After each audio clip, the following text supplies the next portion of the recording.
ImageTom Vari, the owner of Brandywine Lighting Gallery in Wilmington, Delaware, has been forced to raise prices on many products as a result of President Trump's trade war with China. CreditCreditRyan Collerd for the York TimesTom Vari, the owner of Brandywine Lighting Gallery in Wilmington, Delaware, has been forced to raise prices on many products as a result of President Trump's trade war with China. CreditCreditRyan Collerd for the New York Times Wilmington, Tom Vari's lighting suppliers began mailing him warnings about tariffs last fall. They varied a bit in dates and percentages, but they all said the same thing: very soon, your prices are going up. Mr. Vari owns Brandywine Lighting Gallery, a 2,000-square-foot, independent showroom on a busy highway north of Wilmington. Almost everything he sells is made in China, meaning that, since September, his products have been subject to a 10% tax on Chinese imports levied by the Trump administration. So far, Mr. Vari has largely absorbed those costs by accepting lower profits. But he and his suppliers say they won't be able to shield customers from dramatic price increases much longer. President Trump insists that his trade war will make America better off and that, until it's resolved, China is paying billions of dollars in tariffs to the United States. But it is small business owners like Mr. Vari and his customers who are largely footing the bill for Mr. Trump's tariffs. As the trade war reaches into its second year, companies and consumers across the United States are growing weary. Small businesses like Brandywine Lighting have been forced to adapt to new economic realities brought about by Mr. Trump's trade fight with China, Europe, Canada and Mexico, and those companies are now beginning to chafe as the fight drags on, putting their profitability at risk. The United States and China are moving closer to a deal that would roll back tariffs on both sides of the Pacific, while requiring the Chinese to buy more American goods and make some changes with its trade practices. While details are still being discussed, the agreement does not appear to require the sweeping changes to China's economy that prompted Mr. Trump to begin the trade war. Vari, a resolution could not come soon enough. If no deal is reached, he is worried that he will be priced out of the market by bigger competitors who can more easily absorb the tariffs costs and not pass them along to customers. I have to make a decision, if I am going to raise my prices, or I'm going to hold my prices, so people realize I'm trying to help them, Mr. Vari said. Help only goes so far. When you're a mom-and-pop store like this, Mr. Trump initially imposed tariffs on $50 billion in Chinese imports last spring, in retaliation for trade practices that Mr. Trump said hurt American jobs and industries. He added tariffs on another $200 billion worth of goods in late September, including on many home goods such as lighting supplies. The president initially threatened to raise tariffs on that second tranche to 25% from 10% on March 2, but much to Mr. Vari's relief, the president agreed last month to delay that increase, citing progress in the talks. So far, the tariffs on Chinese goods have yet to translate into large price increases across the United States economy. Researchers at the Federal Reserve Bank of San Francisco estimated that China tariffs have added 0.1% to inflation for consumers and 0.3% for business investment goods. But there are signs that the tariffs have raised prices for Americans who buy imported lighting. The Labor Department reports monthly inflation statistics for clocks, lamps and decorator items in the United States. Like many consumer goods, those items have experienced steady deflation over the last decade, meaning they're either getting cheaper, or they are improving in value, or both. From 2008 to 2018, the Consumer Price Index for those goods fell by an average of 6% a year.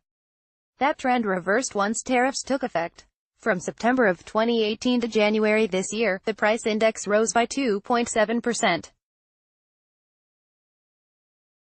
A much sharper increase could be on the way, if the letters from Mr. Vari's suppliers are an indication. Many of the products at Brandywine Lighting Gallery are imported from China. Since September, those imports have been subject to a 10% tariff. CreditCreditRyan Collerd for the New York Times has been collecting them for months here at his store, which employs 4 full-time and 1 part-time staff. The showroom is packed with hundreds of chandeliers, floor lamps, bath fixtures, bed fixtures, glowing guides for outdoor walkways. There is no warehouse attached, which means he stocks 1, maybe 2, of everything customers see here.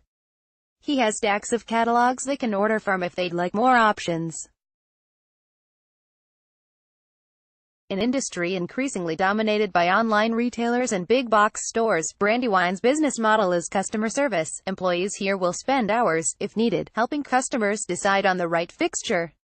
Folks on the fence can take a light home to try it out, no obligation to buy. Still, Mr. Vari must keep his prices competitive, and his margins healthy enough to pay his bills. That's why the letters from suppliers concerned him this fall. Price increase announcement 1 read, explaining that the September wave of tariffs would push up costs of several brands by 6%. I can only hope that the trade war ceases before another 15% tariff increase goes into effect, another said. Some of his invoices began breaking out a tariff per unit, so Mr. Vari could see what the trade war was already costing him. In the early letters, suppliers said they were absorbing some of the tariff costs themselves.